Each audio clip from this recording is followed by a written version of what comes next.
예, 법원 행정처장님께 묻겠습니다. 오늘 그 국정감사 시작할 때 대법원장께서 인사 말씀을 통해서 신속한 재판을 굉장히 강조하셨습니다. 두 번이나 언급하셨고요.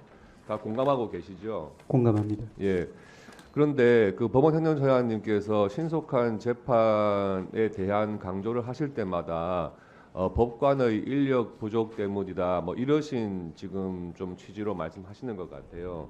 그런데 우리가 형사 사건의 평균 재판 기간 이런 거 계산을 할 때에 어느 한 사건이 엄청나게 오랜 시간을 잡아먹었다.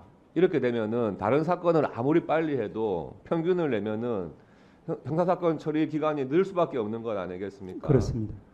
그래서 그런 사건들일수록 법원에서 집중 심리라든지 할 수 있는 제도적인 방법으로 신속한 재판을 해야 그 재판을 바라보는 국민들께서도 공정하다 생각할 것이고 법원에서 신속한 재판을 하려고 하는구나 하는 것에 대해서 평가를 하실 것 아니겠습니까? 예. 지금 민주당 이재명 대표 여러분 잘 아시다시피 4개의 재판, 7개의 죄명, 11개의 사건 이렇게 재판을 받고 있습니다. 송영길 전 민주당 대표를 비롯한 민주당 동봉투 사건 관련자에 대해서 1심과 항소심 재판 진행 중이죠. 예. 또 조국 혁신당 조국 대표에 대해서는 대법원 상고심 재판 진행 중입니다. 예. 황운하 의원에 대해서 공직선거법 위반 사건 지금 항소심 선고가 금년도 11월 21일 날 선고 예정입니다. 알고 계십니까? 예. 이런 정치적인 사건들이 국민들이 보기에 너무 재판을 하는데 시간이 오래 걸리고 선고까지 너무 시간이 오래 걸린다. 다 그렇게 생각을 하시는 거예요. 정작 자기가 해당 사건, 자기의 피고 사건에서 피고인들이 정말 하고 싶은 말 많고 재판에 대해서 좀 주장을 하고 싶어도 일선에서 재판을 해보면요. 그거 다 증인 카트 시키고 빨리빨리 진행시키려는 노력들 다 하십니다. 법관들께서. 그리고 정말 필요하다면 집중 심리를 하거든요. 예. 이 이재명 민주당 대표의 재판 지연과 관련해서 뭐 다 잘 아시겠지만은 형사 피고인이 대통령이 되면은 재판이 중단되는지 이 부분이 한번 이슈가 된 적이 있습니다. 알고 계시죠? 예. 그에 대해서 법원 행정처장님 간단하게 이 이슈에 대해서 입장이 어떻습니까? 그 이슈는 너무나 중대한 이슈이기 때문에 제가 좀 연구를 하지 않고서는 답변을 드리기는 좀 쉽지는 않을 것 같습니다. 알겠습니다. 이재명 대표 재판을 보면은요. 지금 11월 15일 선고를 앞두고 있는 공직선거법 위반 사건의 경우에 2022년 9월 8일 기소가 되어서 1심 선고 나는 데까지 2년 이상이 걸리게 됐습니다. 또 금년 11월 25일 선고를 앞두고 있는 위증교사 사건의 경우에 2023년 10월 16일 기소돼서 1심 선고 나는 데까지 1년 이상 걸리게 됐습니다. 이 사건의 경우에는 위증죄로 함께 기소된 전 성남시장 수행비서가 혐의 사실을 인정했고 사안도 복잡하지 않습니다. 그런데 1년 이상 지금 걸리게 됐습니다. 더군다나 대장동 위례신도시 성남FC 사건이 합쳐진 사건의 경우에는 2023년 3월 22일 날 처음 기소가 되고 지금 1년 6개월 정도가 지났는데 지난 9월에서야 겨우 위례신도시 관련 심리가 마무리되고 이제 겨우 대장동 사건 증인신문할 예정으로 알고 있습니다. 맞습니까? 예. 국민들 입장에서는 법원이 이런 사건에 대해서는 모든 주장을 다 받아들여주고 신청 증인 다 받아들여주고 해가지고 일부러 심리를 늦게 하고 있는 건 아닌가. 지금 170석 이상이 있는 거대 야당의 대표라는 이유만으로 이렇게 재판을 지연시켜도 되는가에 대해서 굉장한 의구심을 가지고 있습니다. 이런 사건들에 대해서 일주일에 한 번씩 계속해서 심리를 해가지고 빨리빨리 결론을 내려야 하는 게 정상적인 것 같은데 이런 사안들에 대해서 집중 심리를 하지 않은 이유가 무엇입니까?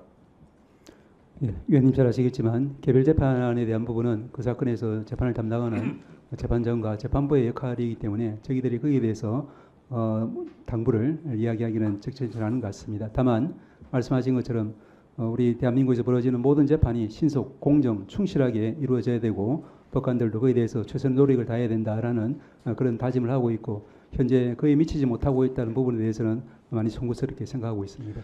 이런 사안들에 대해서 엄정하게 신속한 재판을 하지 않기 때문에 지난 6월 12일 날 이재명 대표가 또 대북 송금 사건으로 기소가 됐는데 다른 사건에다가 이 사건을 병합해달라.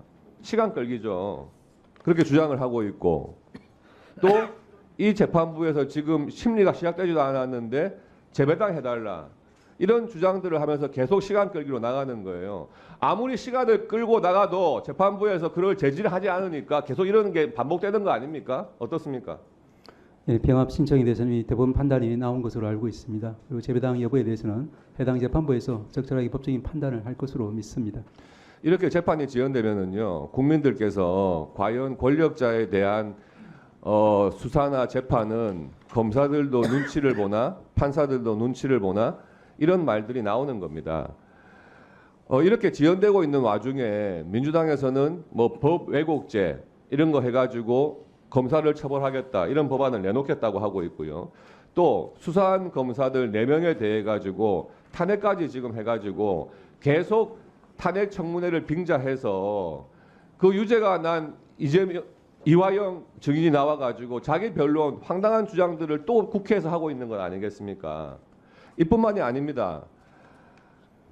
앞으로 이제 법원에서 이 유죄 판결을 하게 되면은 재판부에 대한 공격이 이어질 거고요. 또 판사 선출제 하자 이런 말까지 또 나올 겁니다.